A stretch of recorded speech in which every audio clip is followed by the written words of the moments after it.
WVTC Radio Detroit. You can find us on Facebook, YouTube, X, and our website, www.wvtcdetroit.com, or download our WVTC app from the Play Store for Android users and the App Store for iPhone users.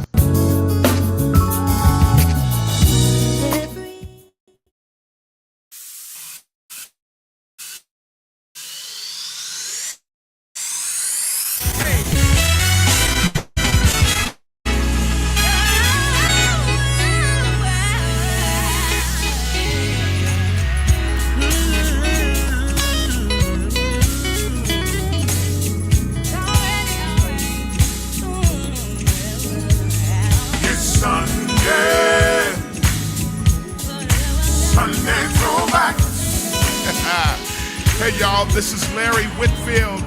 Welcome to Sunday Throwbacks right here on WVTC Detroit. On today's show, it is our hope that you will enjoy great music from past and present, that you will be impacted by a throwback moment. So listen, call a neighbor, call a friend, call somebody. Let them know Sunday Throwbacks is on. Let's go. It's Sunday.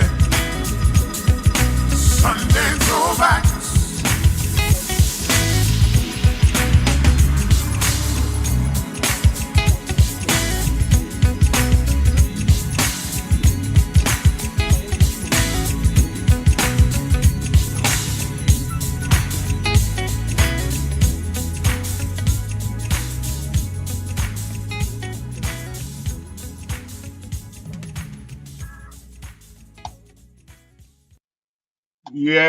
Yeah. What's up, everybody? Welcome to another week of Sunday Throwback. I am your host, Brother Larry Whitfield, and Elder Val. Where are you, Elder Val? How Here I is. I'm good. Yeah. Good. And you, Brother Larry, Minister Reverend Larry. I am doing so well. This is a good day. You know, it's earlier today there was a major storm. You know, it hit like rather fast. And my pastor was up preaching and all the lights and everything went out for about maybe 2-3 minutes. But God but you still had the speaking. Power, didn't you? You still had the power. Hey, we still have the power. Glory to God. God was still speaking. So I am so honored to be with you on today, and we got a great guest. Listen, I need you all to like and share. Like and share. If you are on Facebook, if you are on YouTube, if you are on Instagram, if you are on WVTCDetroit.com, 4 times nominated now. Yes. Hey, woo! Yes, we have been nominated for the 4th time as a nominee of Internet Station of the Year. So we are honored, 4 times nominated. But if you are on WVTCDetroit.com, if you are on X, if you are on Facebook, Instagram, YouTube, I need you all to like and share. Like and share. Call somebody. Let somebody know that Sunday Throwbacks is on. Elder Val, before we get started, I want to give a great shout out to your founder, the Dr. Michael Fletcher of the Michael Fletcher Chorale, who is celebrating 55 years of ministry on today. As a matter of fact, right now, as we're speaking, they're in celebration. But I'm hoping we can make it. I'm hoping they started late. They did. They did. I'm telling you, flat out, you've called us what we are, color folks. Because I was just looking at the live. They're only on their 2nd group. Oh, see? Only. Yes. I'm hoping they started late. So when I leave off of Sunday Throwback, I can go right over there and celebrate Dr. Michael Fletcher Chorale. He's been a part of my life nearly all my life. He is one of the founding members of the Thomas Whitfield Company, and he's been doing this thing for 55 years. And I am so happy and glad for him. But listen, we got a guest, Elder Val. I want you to mention to everybody who our guest is before we get to some music, and just let them know, because it's a special thing about your guest. He's your brother. He's my absolute brother, the fourth of 10 children. Let's my talk mom about did not believe in, well, that's a strong word, but she didn't believe in mental foolishness. How about we say it like that? Just a good guy. We gave him a birthday party, and the theme was the man of many hats. He's an author. Yeah. He's pastor. He's founder of When You Vote, I Win. He's the fourth of 10 children. I think I already said that. 2 books under his belt. And he's about kingdom and kingdom business.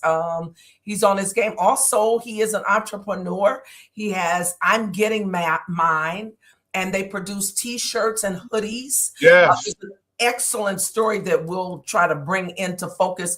When you hear the phrase, haters are my motivators. Yeah.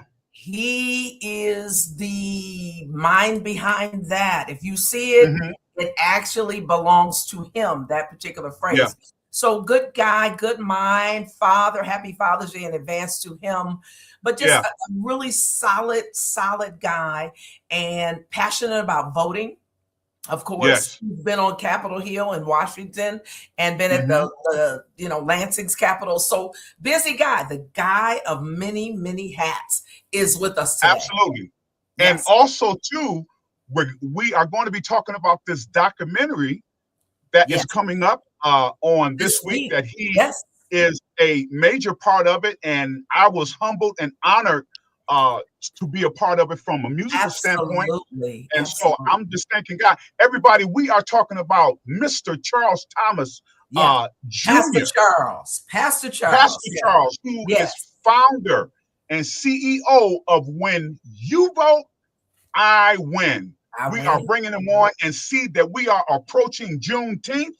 This is a very appropriate time. So I need you all to get on. Listen, if you're sitting in Michael Fletcher's service and you got us on, just like and share. It's okay. Just like and share. What's the problem? I'm always on the phone in church anyway.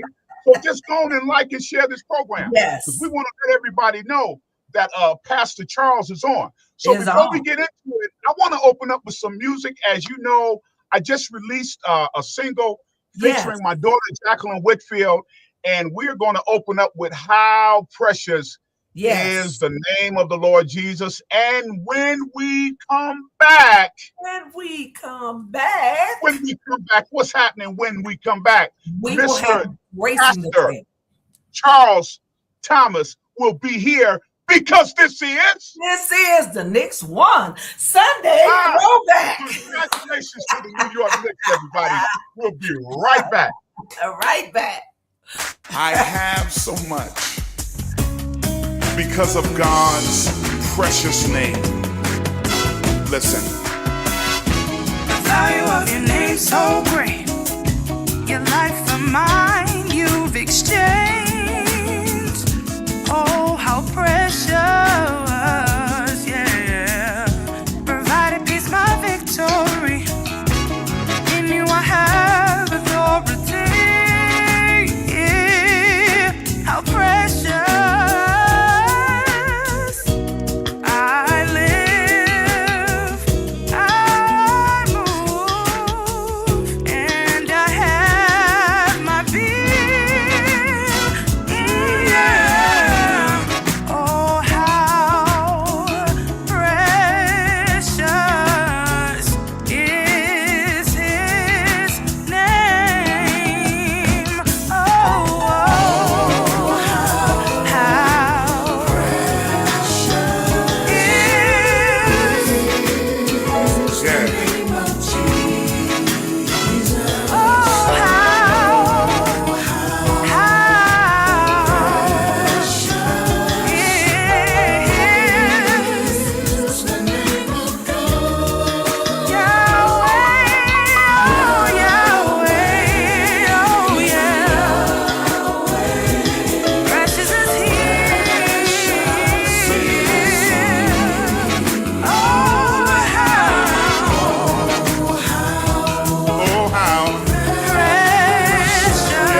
shalom.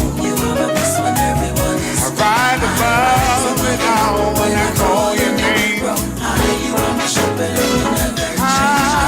healed by your stripes. Yeah. Oh, that's who you are. We worship you alone. Yahweh, Yahweh, Yahweh. Precious is He. Oh my, oh how precious, my God, is His name.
Yeah. How precious is the name of Jesus. That was featuring my daughter, my baby, Jacqueline Whitfield, who is a phenomenal singer in her own right, and she is really doing her thing, and she's making some noise. I hope you all enjoyed it. You can get it at all of your digital outlets. Wherever you shop your music, you can get that single, How Precious. There is more to come. So I thank you for your all support, and I hope you all enjoyed that. Let's bring our guest on, Mr. Charles. Is he there? Pastor Charles. Where you is? Pastor Charles with the silver beard, you know, handsome man. Sir, how you doing, man? How are you?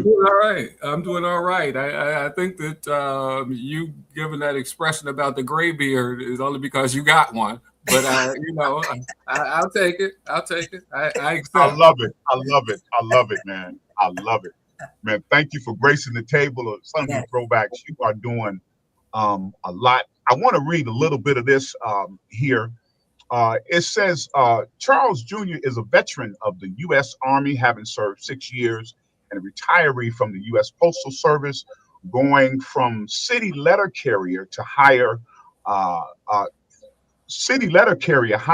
officer in charge of the city of Roseville at the time of retiring. He has engaged in undergraduate studies focused in the area of theology, counseling, and psychology. He is the author of 2 books, and he is an entrepreneur. He is engaged with his 501c3 People of Purpose Ministries, and is engaged in community activism work with multiple like-minded organizations.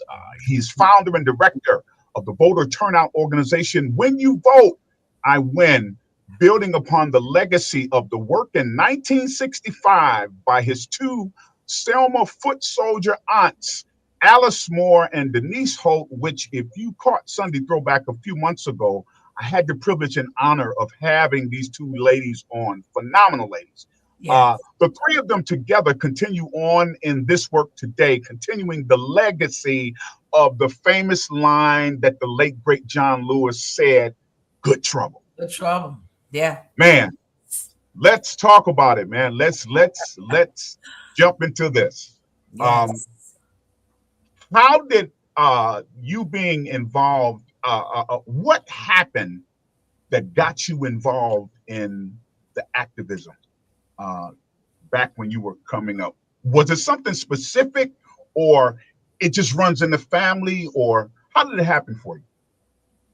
Well, I have to start off. Well, first of all, let me start off by saying this. Congratulations on the production by your daughter. It seems as if there's something about music and singing that is genetic, but my sister will tell you that it kind of bypassed me. So we'll leave it at that. But congratulations, and I want to say about it. But I also want to say that it is always a good day to talk to good people about good trouble. But yes, I don't mind talking to some bad ones about it too. Right. Not my job, but maybe I got good people on the screen. But when it comes to this work of activism, I have to say that the work was always in my heart, but not in the spaces that I'm working in right now. Because ministry, there's this tie-in, because you have the care and concern about the people. But what actually got me started was there was a situation with one of our nephews, and he had, gotten into a bad situation out of state, and I was able to see, behind the veil of how these things work in the criminal justice system, and that really pulled at me. And then it wasn't until COVID, when I was already involved in the work. I was involved in voter registration work and criminal justice work with the ACLU of Michigan. But I found out when COVID came that I had these two aunts that were engaged in this voter work. I never knew before then. And that is what kind of shifted me into the space that I'm in when it comes to voter mobilization. Yeah. Wow. Elder Val? Well, and with that being said, there's so many things attached to that, and in the spirit and the space of fairness, I know you can connect being a minister of the gospel with what's fair and what's decent. Aside from the aunts, because I didn't find out till later the connection. Aside from the aunts, how equally balanced is your knowledge of the word and what you see in our time today? Yeah. Well, if I really want to speak to that, we know that when it comes to civil rights and the liberation movement, that it came out of the church, right? Yes. And so, you see Dr. King, and, he's giving his speeches, and, and he's not in the church, but he's having church, right? Yeah. And, and he's quoting Micah, and he's quoting Amos, and it really causes you to focus in on how it is that the civic engagement ties into the ministry of the gospel, and you can't, to my mind, really separate them. And I will say this as well, and I'll say this is troubling to me.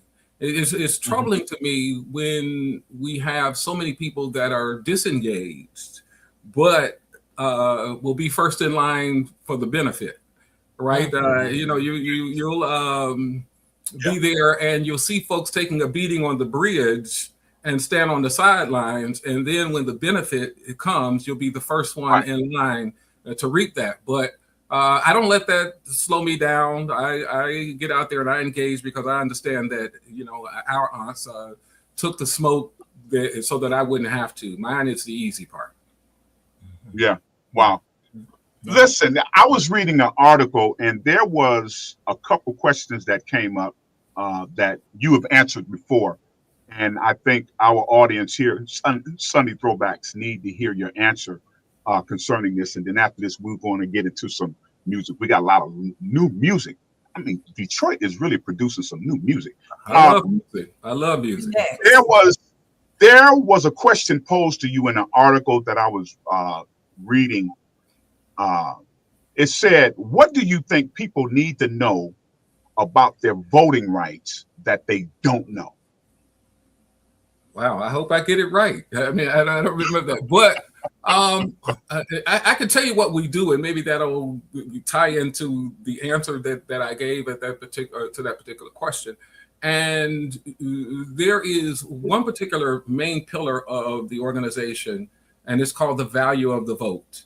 And this is what we go into high schools. We started going into middle schools, clubs, groups. We don't care what it is. A guy on the corner somewhere.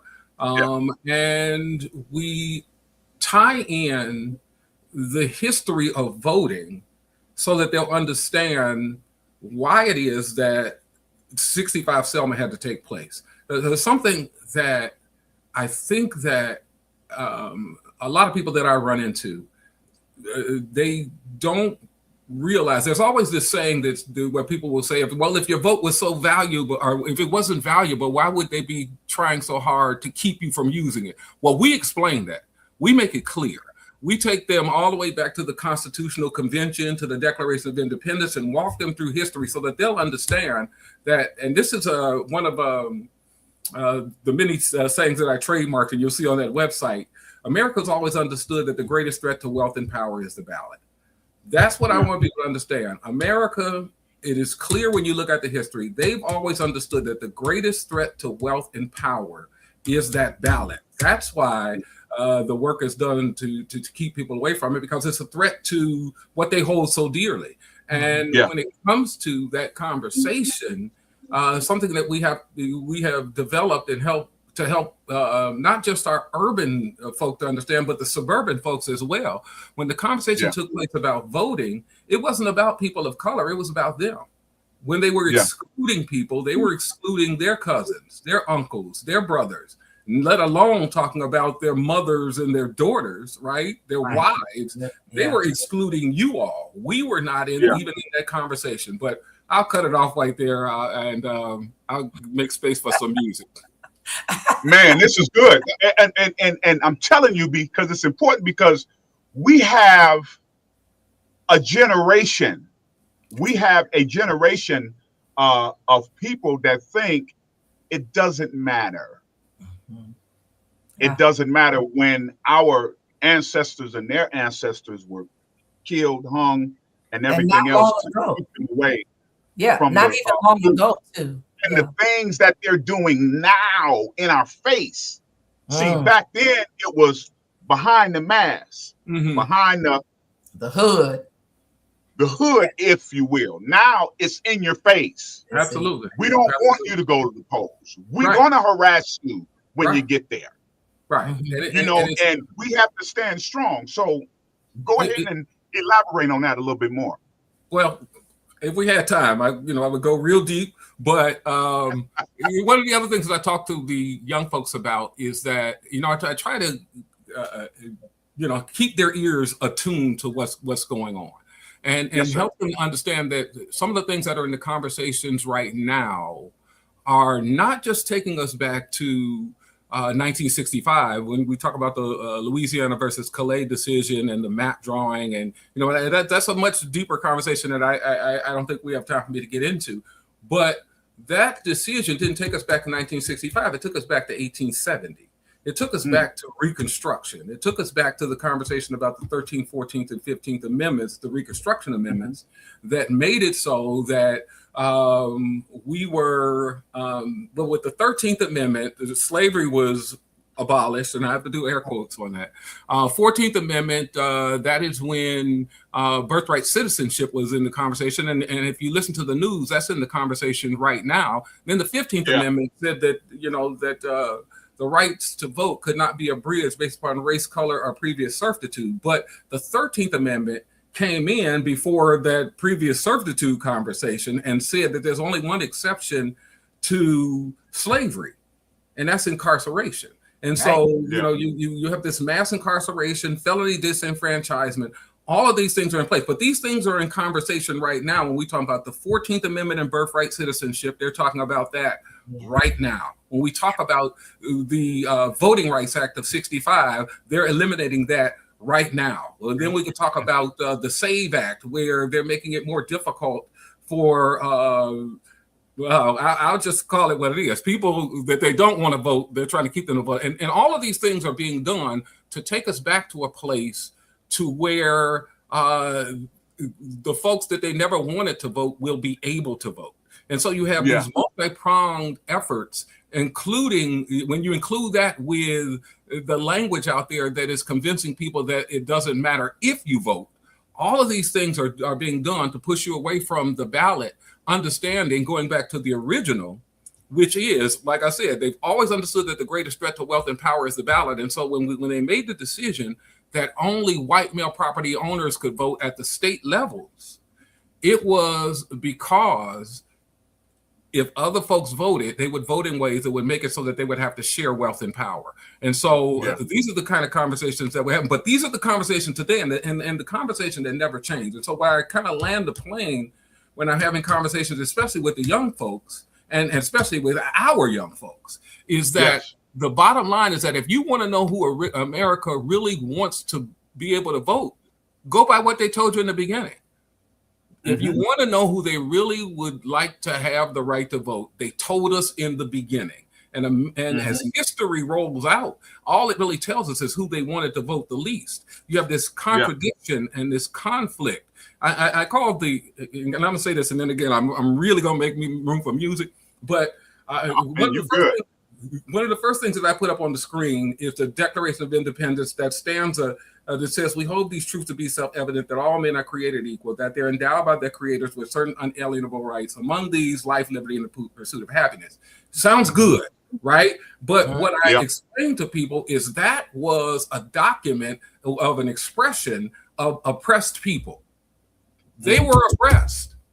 But it was I call it the contradiction that led to all conflict, because the contradiction is that you're an oppressed people while you're oppressing people. And then you want the oppressed people to go out and fight a war for you, the Revolutionary War, to bring you into liberation out of your oppression. And we have to do it at the threat of a musket, right? Which is the third stanza of the the Star-Spangled Banner. Hey, ain't no place for you to hide. If you don't go fight for our liberation, but it's a contradiction, right? You are screaming and hollering, throwing tea in the water, right? Because you're mad because you're oppressed while you're oppressing people, right? And so then you get into that conversation at the Constitutional Convention, and they have to decide, what are we going to do with this that we said about all men created equal? How do we make that true, or be honest and say we really didn't really mean it, right? And so you roll through history and you have this conflict, and people are saying, hey, you said we're equal. And when you get all the way to 1965, and Martin Luther King is standing on the Mall in Washington, and he's giving his I Have a Dream speech, which everybody knows was the second time he had given it, first time in Detroit. And the line where he lands it is in that same stanza from the Declaration of Independence. We hold these truths to be self-evident. That is the contradiction that has led to all the major conflicts in America, because you said that, and folks are demanding that you live up to it. And you just really, if you want to keep it real, you didn't mean it. You didn't mean it. Wow. Hey. Founder and CEO of When You Vote, I Win, Pastor Charles Thomas is speaking the truth. You better get somebody on here. There is a lot of things that are coming up that you need to pay attention to. My pastor talks about this all the time, to stop watching TV to be entertained, but watch it to be informed.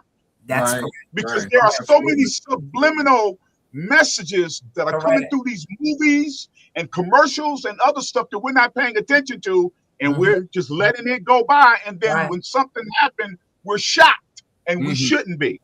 But listen, let's get to some music, and when we come back, Pastor Charles Thomas is going to be gracing the table. Elder Val, you got the next question. And I also want to ask you, was Valerie a bully to you as a sister? Hey. We'll be right back, baby. We'll be right back, y'all. The Sunday Throwback. We'll be back.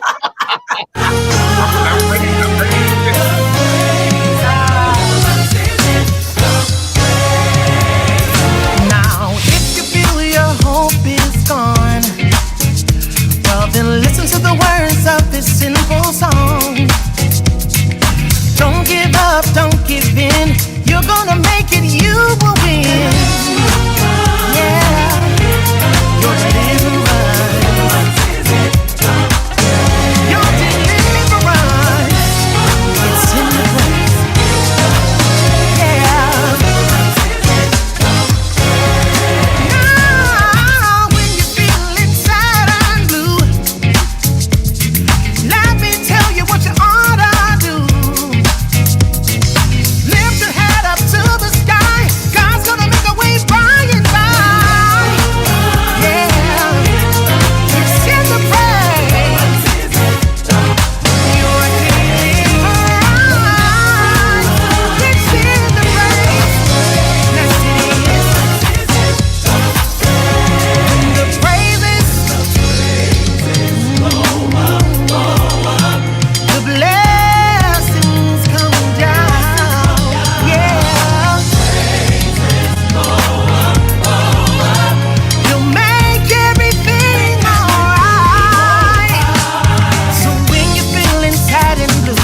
The Bible says that the righteous cry out, and the Lord hears them, and he delivers them from all of their troubles.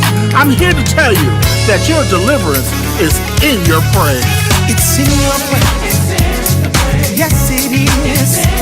It's in your praise. Whatever you need, wherever you are, just lift your hands. It's in your praise. Whatever you need. If you need healing for your body, I guarantee whatever you need, that joy that you're looking for, it's in your praise. Whatever you want, yes,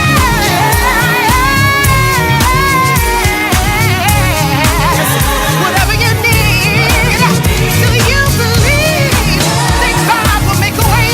That God will bring you out? Yeah. The Lord is my rock and my salvation. He's my fortress and my deliverer. The name of the Lord is a strong tower. The righteous run in, and they are safe. Your deliverance It's in the praise. is in your praise. Don't let it go, no. No matter your situation, I want to remind you my God is to able bring you out. to bring you out. Your deliverance is in the praise. Wait a minute, we're not finished yet. Come on, Crayon, let's rock this place.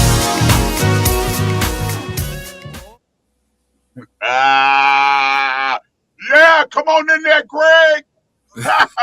Come on in there, Greg Pearson. Yeah, everybody, that's Detroit's own Greg Pearson from Inner Court Recording Studios with Your Deliverance 2.0. That is the remix, Teresa. Yes, that is the remix. Said that. That's the remix. Featuring Detroit's own Kevin Stewart. Absolutely. Yes. Absolutely. It's in your praise. Yes. Everybody, we're back. This is Sunday Throwback. Elder Val, you got it. Let's go. I got it, but there's so many different directions we can go. So I'm going to do a twofer. Let's explain the essence of when you vote, I win in a society that is absolutely selfish. People do not see that the advantage is not just the person that's saying, hey, when you vote, I win. But the advantage, if we both say that, we're saying absolutely the same thing. When you vote, I win. And I did want to talk about the upcoming event. I don't know if I'm moving too fast for that, but how this has catapulted into the various things that you've done. You've been on Washington's Capitol, right? Mm-hmm. You've been at Lansing's Capitol, but let's talk about how you came up with when you vote, I win, and how you explain it. Thank you. I appreciate that. Now, I'm going to close with the documentary if y'all don't mind. But as a matter of fact, we can jump into it right after the break, and we'll finish out the show talking about that documentary because it is this upcoming Thursday, right? Yes. That's correct. Yes. And Elder Val's trying to drag me there early. But when you vote, I win. I appreciate that question. And no, let me say this too. She wasn't a bully. She was a crybaby. She kept me. I stayed in trouble. I stayed in trouble for what I didn't do. You know what I mean? Because I wouldn't let her beat me up. I stayed in trouble. So, with that being said, when you go to, I really appreciate that question because, I say this: people struggle with that verbiage, but it was introduced that way for that very reason. And see, we year after year after year, decade after decade, try to use the same language and approach, and people were paying it no attention. It's like, I've heard that before. And so when you approach them, if you're using that verbiage, it causes them to stop. I was just in a meeting last week, and I told the person sitting next to me the name of the organization, and he said, "Are you running for office?" And I said, "No, I'm not running for anything." But what you have to understand is that when you vote, I win is a concept. It's not necessarily an expression that you have to make. And the concept, is multi-pronged. But, you know, the base of it is that we want people to feel comfortable with the idea of expressing the fact that they vote their own interest. I'm voting because I'm seeking something, right? Right. And if I have people in community with me that are not voting, they are keeping me from getting those things. And so when we say to people, when you vote, I win, what we are saying is that I conversely am losing because you refuse to participate. And so it becomes a plea. But what it also does is that it transfers the power to the hearer, because what you are saying is that the outcomes in my life are in your hands, right? I'm not getting these things because you do not participate.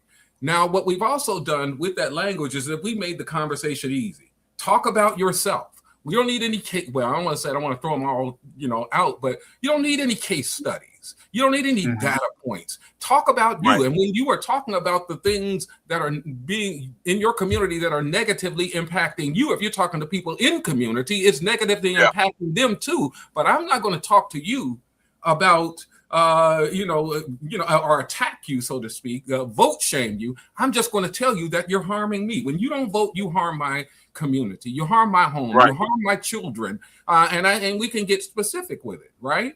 Not voting puts my Social Security at risk. Now, they don't give me a lot, but if I'm talking to folks in my community, if they're not voting, then you understand, hey, well, that's putting mine at risk too. But it transfers the power over to the hearer to help them to understand that they have the power to affect the outcomes in your life, right? And it is a true and genuine expression. If I'm talking to you about you not voting, why am I talking to you about how it negatively impacts you? That obviously is not troubling to you, right? I want to talk to you how it is negatively impacting me. When you don't vote, this is the harm that it does to me. And what is more personal to you, you will be more passionate about. I need to tell you how this is hurting me when you don't go out and cast your vote. Now, one other thing I'll say about that too is that I was talking to a person in a session about this, and they asked me, they said, well, what makes you think I care about whether you win or not? And I said, well, I mean, the expression, is going to be more for people that are in your community, your friends and your neighbors. And if your friends and your neighbors don't care about whether you win or not, I can say this at least about your friends. You need to get some better friends. Right. Better friends, because, but that's where when you vote, I win. That's the nature behind it. But it also gives validity to the work that was done on that bridge.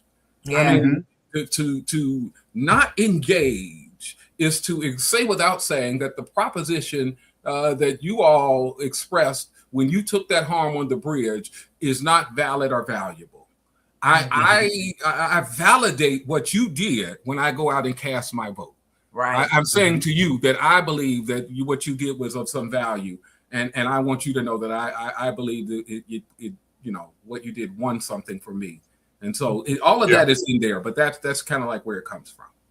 Yeah. Now, I want you to tell the people how they can get involved in the When You Vote, I Win. What can they do? Is there a website or something that they can participate in? Yes, there's a website. It's whenyouvoteIwin.org. But the biggest thing that anyone can do for our organization is help us to gain access. Access to more ears, access to these schools, access to these clubs, access to these groups. That is the biggest thing that we are looking for. We have packed up like the Beverly Hillbillies, loaded up the truck, and we move it wherever it is that it needs to go. We've been to Benton Harbor High School. We've been to Saginaw, Flint, Rochester. You were shocked at how Rochester was so receptive. We just got back from Grand Rapids. We've been out of state. We went to Florida with some kids. I went to Selma and met some kids from Florida. We've been to Kentucky. We've been to Missouri. What we want more than anything else is access, because we believe that we have a message that is different and more effective and maybe more prevailing you help us with access to these different venues that we're trying to get into to make our expression. Yeah. And I think it's important. Now, would you say, and we're going to go to this song and get the break, and then we're going to get right into this documentary. But this piece here about this voting, would you say that you see that as the biggest problem facing society right now, or a little bit of that and a little bit of something else? I'm going to say that it is. And the reason why is because the fact of the matter is that wherever you believe us to be, when it comes to America and what we call democracy, it is voting or lack thereof that has put us in this position, and it's voting that will get us out of it. The reality is, or make the change. But some people don't want to get out. Some people might like it. I don't want to, go that far. But voting is where we put people in place to make votes. They go to Lansing and they vote. They go to DC and they vote. But it all is surrounding voting. Voting is the thing that gives you access to all of the other things that you need access to in your life. I don't care, even if it's a petition and it becomes a ballot initiative. You still have to go vote. You have to go and vote. Voting is the proactive piece. As a people, we are good with the reactive piece, right? We'll react, and it's about to go down. I'm just telling you. You'll see people really react when you tell them that they can't vote, right? And as I said in an interview with my aunts, that there is a big difference between saying I won't vote and being told you can't vote. As a grown man and a grown woman, well, it's a big difference. You can sit back and say, well, I'm not going to vote. Wait until they start telling folk they can't vote. That's when we will become reactive, but we have the opportunity, and some of it may be missed and may have passed us by, to be proactive. Go cast your ballot. Voting is what we hire and fire people. If they ain't doing what you want to do, go and vote them out. Fire them. And hire some folks that will. Yeah. Man, sense. Listen, I need everybody, please go to whenyouvoteiwin.org. Go to whenyouvoteiwin.org and check out what they're talking about. This is crucial to our just everyday living, to our everyday. And then, like something that Etna Bell say from the Community Bell show. She say, if you're not participating in voting, you have nothing to say. Zero. You have nothing to say. You have nothing to complain about if you have not participated in what your right deems you to do. You have nothing to say. Right. And can I say one other thing before we go to music? I like to, deal with numbers because numbers are pretty true. And in the last mayoral election in Detroit, the winner was seated with only 22% of the people voting. And so Detroit has 510,000 registered voters. And so that means, about 400,000 decided it wasn't important, right? And when it comes to numbers, Detroit, again, with that number, let's just say the 400,000 that didn't vote, that number is twice the number of the second largest state in the second largest city in the state, which is Grand Rapids, which has, of all ages, they don't crack 200,000. And so Detroit has so much power that it leaves sitting on the table because it refuses to vote, and then it gets representation that it doesn't desire, and wants to, as you say, take issue with the representation. Well, it's time we start taking issue with the people who are not voting. We need to take issue with the people who are not voting. Everybody, we're going to listen to some music and take a break. And when we come back, we are going to jump right into this documentary. Again, I was so honored to be a part of this from a musical standpoint. El Duval jumped me in. I went in head first. And I tell you, shout out to Daniel. I don't know if he's listening, but shout out to Daniel. I mean, this was just a great experience for me. And I'm just honored to be a part of it. But let's listen to this new music by Pastor James Jones entitled Qualified. And then we're going to take a break. And when we come back, we're jumping right into this documentary because it is taking place this coming Thursday. And you don't want to miss it. All right, we'll be right back, everybody. This is Sunday Throwbacks.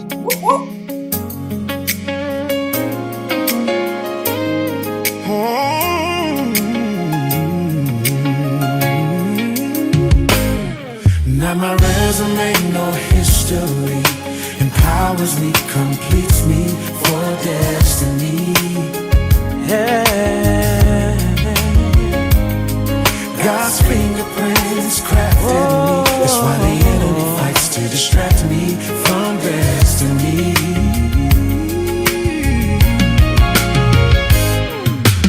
Oh, his hands on me. Oh,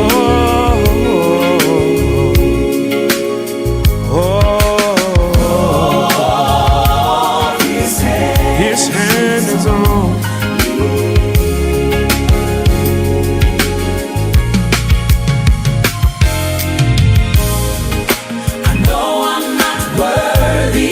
Yet he calls my name. Yet he calls my name.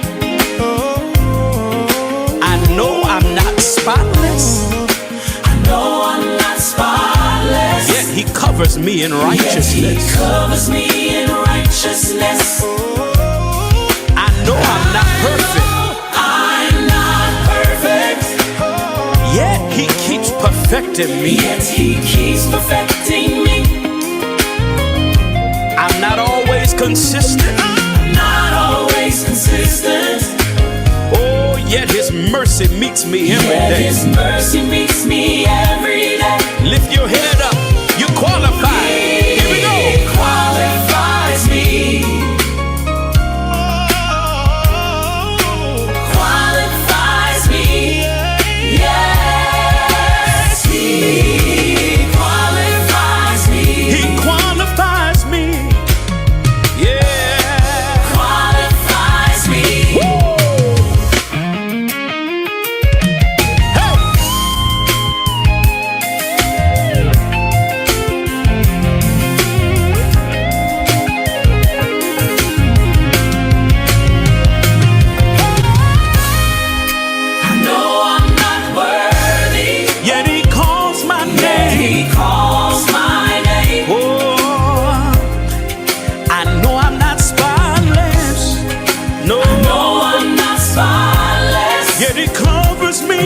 He covers me in righteousness. Whoa.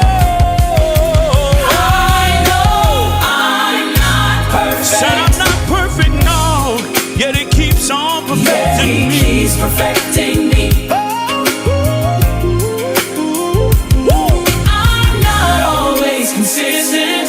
Oh, yet his mercy meets me every day. Yeah, his mercy meets me every day. Hey.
Are you looking for a church home where the whole family can grow, connect, and thrive? Come experience New Prospect Missionary Baptist Church, where ministry meets community. New Prospect offers more than 40 ministries designed for every generation, from scouting and quilting to music, social justice, mental health support, bereavement care, youth activities, and more. There's truly something for everyone. So whether you're young, seasoned, single, married, or raising a family, you'll find love, purpose, and connection under the leadership of Pastor M. Andrew Davis. So join us for Sunday worship at 7:30 a.m. or 10 a.m. and discover a church committed to both serving God and community. New Prospect Missionary Baptist Church, 6330 Pembroke Avenue, Detroit, Michigan, 48221. There's no experience like the New Prospect experience.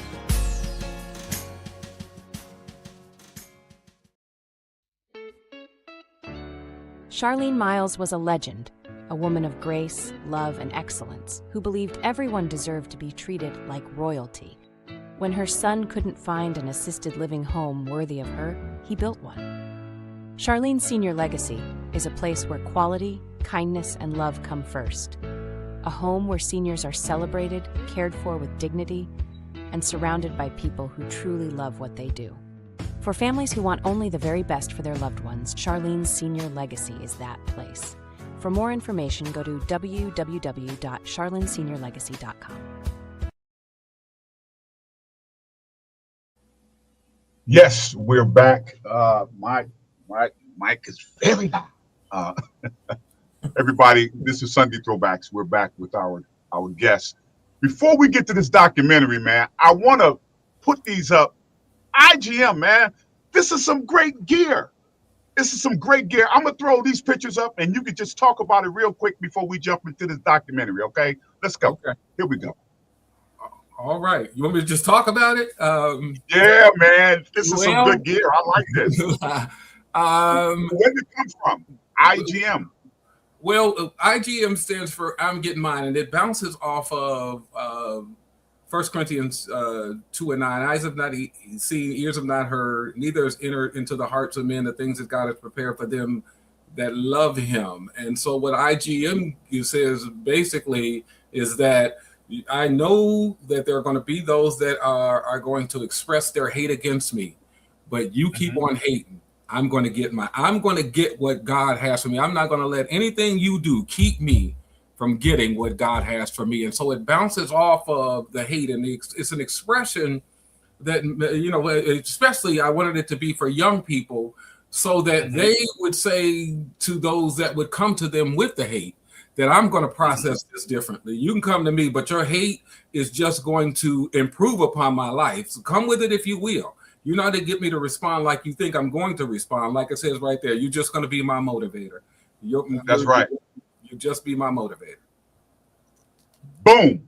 That one we could have did without. You know what I mean? How they slipped that guy in there, I don't know, but yeah,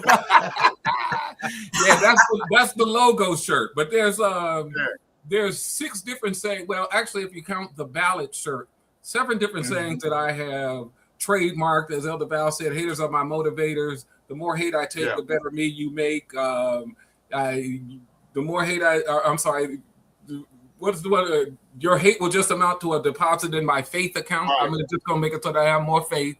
Your hate will just amount to a deposit in my bank account. The ballot shirt says what I already said, that Americans always understood that the greatest threat to wealth and power is the ballot. And so all of that comes up under the IGM gear brand, but it is, messaging, especially when it comes to the hate part, for folks to make an expression to say, you can, when you come with your hate, just understand that the way I'm going to process it is just in a way that's going to just make my life better than what it was before you came. Right. Yes. And that is the website there, igm-gear.com. Y'all, these prices are very, very, very, very reasonable. And this is something that you want to support. You want to support our people that's out there doing something and making things happen. IGM Gear. That's igm-gear.com. And very quickly, I want you to talk about these 2 books. I'm trying to get all your stuff in here. That's awesome. Now, this is a book. It might be 30 years old at this point, but and something that when I talk about it now, I just talk about it as as a book that was written before Purpose was popular, right? And what it does is it just walks the reader through an understanding that has its basis in the idea that if God allows you to see something, it's because he wants you to do something, right? people fall into one of the things that I mentioned in the book, and again, it's a whole lot of years ago, is that we have what I call the critics ministry, where God will give you something, allow you to see something, and what he's saying is, I'm letting you see this because I want you to do something, but as opposed to doing something, we criticize it. So, we have those folks in the criticism, but if God allows you to see it, everybody can't see what you see. If God allows you to see it, it's because he wants you to get in and do something about it, do something with it. That gift of sight is indeed a gift. Amen. Amen. And as far as I'm concerned, this book is still brand new because everybody haven't read it. All right. Even though it's 30 years old, everybody haven't read it, so it's still considered new. So you go to Amazon and get this book or wherever you shop your books at. Let's get to this this documentary. Man, Elder Val, thank you so much for allowing me to participate in this. Let's talk about it though. Okay. We got a few minutes. Pastor Charles. You want me? Oh, okay. I'll talk about it just for the little time that we have left, which is more than enough. The documentary is on the story of the two aunts that were Selma foot soldiers, two of my father's youngest sisters, 16 and 14, as I said already, trained by John Lewis. And so we've done this documentary on their story because we've heard the story told from the space of those that were the leaders. But now we're going to get hear the story from the vantage point of two young girls who were out there and were willing to essentially put their lives on the line. I heard it said, and I don't know if they took it back or not, that when people went out there to do the march, it wasn't like they were going out there to be killed. No, they didn't go out there to be killed, but they knew somebody had just been killed, that many people had already died. And so they're going to tell their story. We have some wonderful music that's going to go behind it now that, Larry and my sister Val and my niece, and they all got together. And so it's going to take place on this Thursday at the Southfield Parks and Rec. It is a fundraiser, and so we have tickets that are being sold. But we also have tickets at a much lower price for what we are calling virtual tickets. Less than the cost of going to the movie. You can get a virtual ticket, sit at home and watch it. We have watch party tickets. If you have a large group that you want to get together and they watch it, and if it's a watch party, we're going to put you up on the screen and acknowledge you while they're in the space. But if you have a chance, I do think it's going to be really good. Really, as I already said, really good music behind it that's going to really set it off real nice. So if you have a chance, come on out and see what it is that we're doing with this video.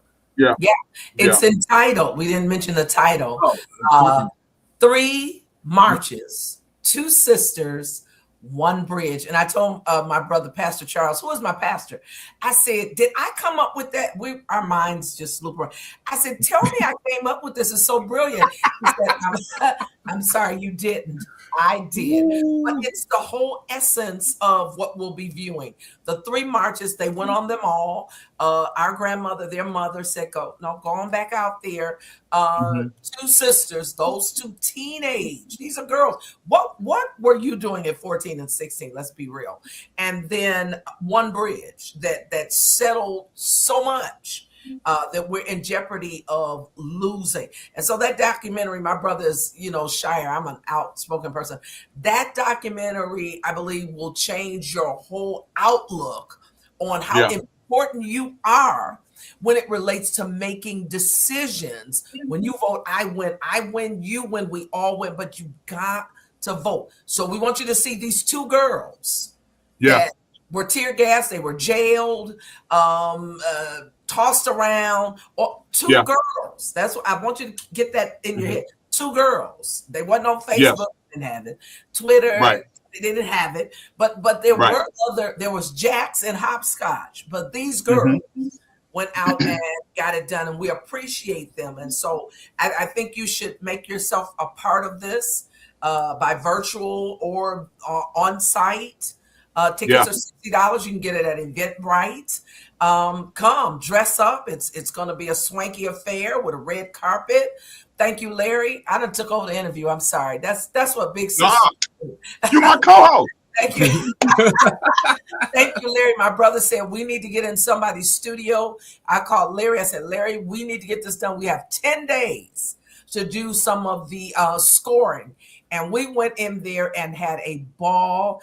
And not only thank you for the space, and not only thank you for the studio, but he threw in some stuff too, Pastor Charles. Say, hey, I need y'all to do this here. I need you to do that there. And when one of the producers came and he sat on the couch and we let him hear, or Larry did, let him hear one piece we had completed. And he falls back and I'm trying to ask, is everything okay? He said, this is beyond anything I could have ever thought that you all could do. Not just do, but do in such a short amount of time. And so with that being said, collaboratively, it's worth your while to make yourself a part of this and, you know, get the fire started. We got midterms. Come on, let's get going. Let's go. Yes. Okay, I'm done. Moving right into Juneteenth. This is such an appropriate time. Pastor Charles, I just want to say thank you. Well, first of all, allowing me to just know you and to know things about you that I didn't know until this time. And I'm very honored to be in your space. I'm very honored. I thank God for you. I thank God for the things that he is doing with you in this time for our people. Yes. Because it's very necessary. So I am very grateful that you have graced this table of Sunday Throwbacks. And before we get out of here, those of you that may have missed, real quick, the interview with Alice Moore and Denise Jarnigan on Sunday Throwbacks, we had them on January 18th. If you go to WVTC Sunday Throwbacks, look up January 18th. That was the initial interview that they was here, and they will give you some in-depth stories of what they went through. It was a powerful interview that I'll never forget. But Pastor, give us some final thoughts before we make our way out of here, man. My final thoughts are these. The bottom line is that, you know, one of the other things that it says on our T-shirt is that it says change happens when you show up. Change happens when you show up. We have got to show up. We've got to get involved. If we don't, then this system will do to us. It will, well, forgive me for putting it like this, it will have its way with you. It will. And so we, at some point, have got to say what my aunts said on the bridge, which is enough. Enough. We're not going to let this thing go back any further. You know, the clock is being turned back every day, and we are to the point now where we are saying we've had enough. We've had enough. Yeah. Amen. Pastor, thank you so much. I'm looking forward to seeing you Thursday, shaking your hand, giving you a bear hug. Yeah. Because this is great, man. This is great. Just don't bend up my bow tie. Right. We're gonna be in bow ties. Yes. Thank everybody for tuning in to Sunday Throwbacks. Again, we are celebrating Dr. Michael E. Fletcher right now as we speak. He's celebrating 55 years of ministry. I'm gonna get out of here and shoot over there, and hopefully they still shouting and praising like I know Dr. Michael Fletcher would do. We're gonna leave on this song by the Choir Room entitled "Love Never Fails." Love never fails when nothing else could help. Love never fails. Pastor Charles Thomas, God bless you, man. Elder Val, thank you so much. We're going to see everybody next week on Sunday Throwback, and just have a great week. God bless everybody. We'll see you next time. All right. Thank you. Put your hands on it. Hands on it. I bet you won't put your hands on it. All right. I'm going to try it like this. You may be wondering why this world feels colder. Negative voices cry out and getting bolder. Deep down inside you kinda feel like it's over, but I am here, my friend, to give you a shoulder. I've seen the sun I've seen rain. The seasons come, people change. Things we knew, not the same. But one thing for sure that we can count on. Put your hands on it. Love never fails. What? Never fails. Love never fails. Never fails.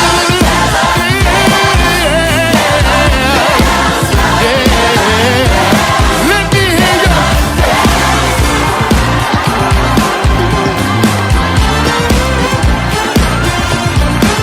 You may be wondering what. You may be wondering why this world feels colder. Negative voices cry out and getting bolder. Get down. Deep down inside you kinda feel like it's over. I'm here, baby. I'm here, my friend, to give you a shoulder. I've seen sun, I've seen rain. Seasons come, people change. The same. If we knew not the same. One thing for sure that we can count on. Switch on.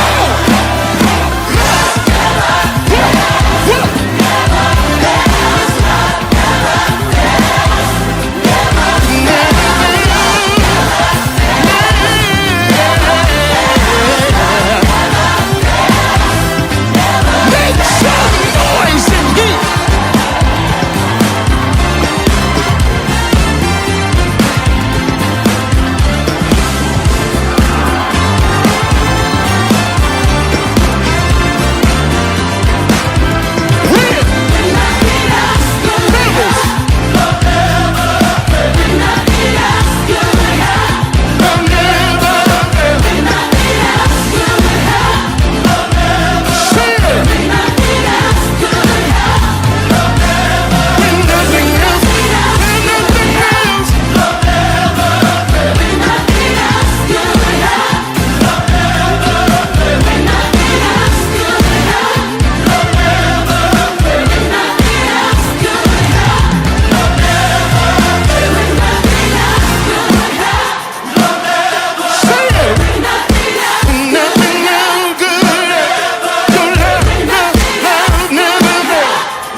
And we will sing the songs of his fame, forever testify of his grace. Thank you for tuning in to Sunday Throwbacks with Larry Whitfield on WVTC Detroit.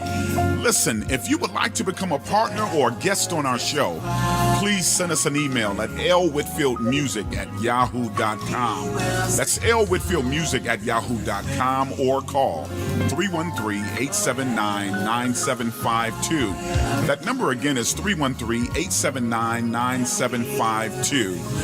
We encourage you that God is always in the place, but what you have to do is get him in your space.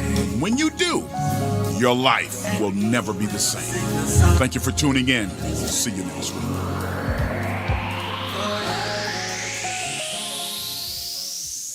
Moving on to Internet Station of the Year. The nominees are Black Gospel Radio, Robin McCollum.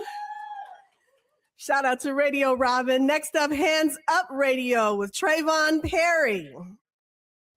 WTRC, Praise 98.3, Tiffany Coleman. WVTC Detroit, Sandy Rose. Congratulations to the nominees in the Internet Station category.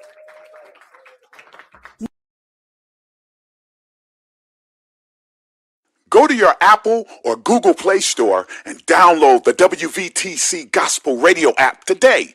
You can also say, Alexa, play WVTC Radio Skills. Would you like to play WVTC Radio Network? Absolutely. Download it today. You're listening to WVTC Gospel Radio Detroit, and we're flowing in the Spirit.